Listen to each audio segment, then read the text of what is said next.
This is a shorter video that's based on a newsletter I wrote just the other week. Make sure to sign up to my newsletter if you want to check that out and get future issues every week. It's about speed in decision making, specifically why speed matters in decision making. So not all decisions should be made quickly.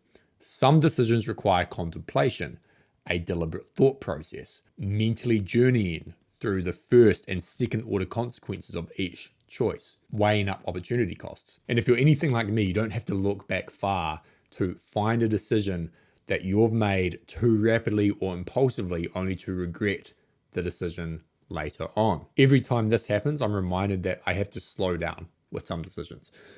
But most of the time, with most decisions, we need to speed up because indecision is the default setting for most of us. And there's an inertia of indecision that sort of permeates our mentality and is hard to break through. So putting those big sort of life-changing decisions aside that do and should require some deliberation, why should we speed up our decision making? Well, there's three reasons why. The first is that speed equals faster compounding, shorter feedback loops, and better learning. So compounding effects are inescapable. The person who's obese and lazy and sits on their couch for hours every night watching Netflix and consuming junk food, they did not get to that state. They did not end up in that situation overnight. It was compounding. It was habits, bad habits, that repeated over time led them to that outcome. Conversely, the person who's healthy, who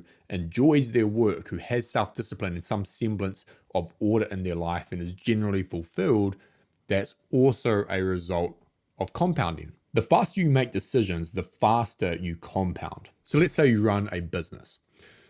If every time you have a decision to make in your business and you deliberate on it for an average of 2 weeks, that's 2 weeks that you could have been taking action on something. That's 26 decisions per year. Compare that to the entrepreneur, the business owner, who takes an average of 3 days to make their decisions. 4.7 times faster. That's 121 decisions per year. It's 95 more decisions, more data points than the slow decision maker. It's 95 more lessons. And at the end of the year, the more decisive entrepreneur, the faster decision maker will have learned more because the feedback loops have been shorter. They've developed their intuition and instinct, which I'll talk more about that in a second. They've failed more, resulting in more learning. And they've likely succeeded more too because they've figured out what works and what doesn't faster. Now, obviously, this is an oversimplification. You can't just boil this down to pure mathematics because every business is different and every person is different. But it's good enough to illustrate the point. The entrepreneur who's more decisive is far more likely to be successful than the one who isn't. The second reason speed is important in decision making is because of refined intuition and instinct. Speed develops this fast. In his book Endurance, Alex Hutchinson talks about how every runner is making decisions with each stride and split second. So speed up, slow down. Can I push harder? Do I need to pull back knowing that I'm not even halfway yet? This is obviously not a conscious process. Like it is over the course of the race in the sense that someone might be halfway through a 10K or half marathon and be like, yeah, I'm going a bit too fast. But it's not a conscious process with each and every stride. It's intuition.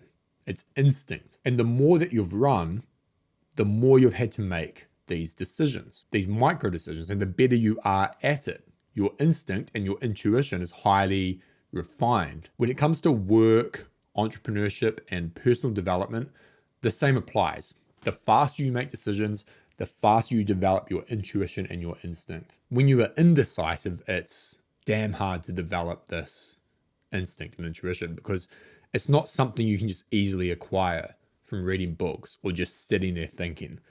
You need to actually make decisions, and making decisions means that you're taking action. You need to take action so that you can experience both consciously and subconsciously the consequences, the outcomes that can guide your intuition and decision making in the future.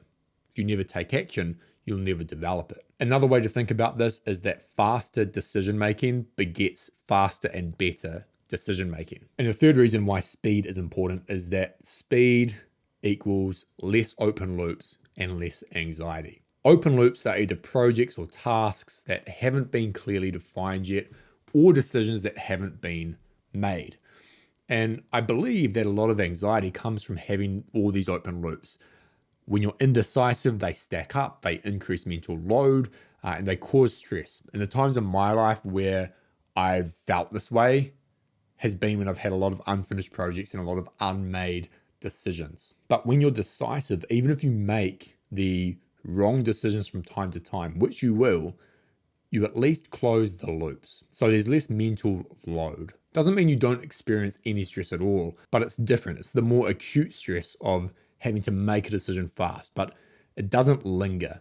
And I'll take that type of stress any day over that low level, pervasive anxiety that just numbs life. I'm sure you know what I'm talking about. Now, to wrap this up, it's worth saying that decisiveness and action are inextricably linked. You cannot be both decisive and a non-action taker. Decision implies commitment. Commitment implies action. You cannot make a decision without making a commitment, otherwise you haven't made the decision. And you can't make a commitment without taking action. Otherwise, it's not a commitment. It's just some vague statement with no weight behind it. And perhaps that's why decision making is so hard, because it's not just some theoretical thing that just requires us to think better. It's something that demands effort from us. There are real life consequences to decision making. There is effort involved when you make a decision. There is effort that follows, because whatever decision we make, we have to put in work. And I want to end with this quote from Naval, which I think is a useful heuristic for decision making. If you are evenly split on a difficult decision, take the path more painful in the short term. Most of the gains in life come from suffering in the short term, so you can get paid in the long term. Thanks for watching. If you like this, please leave a comment below, hit like and subscribe, and I'll see you next time.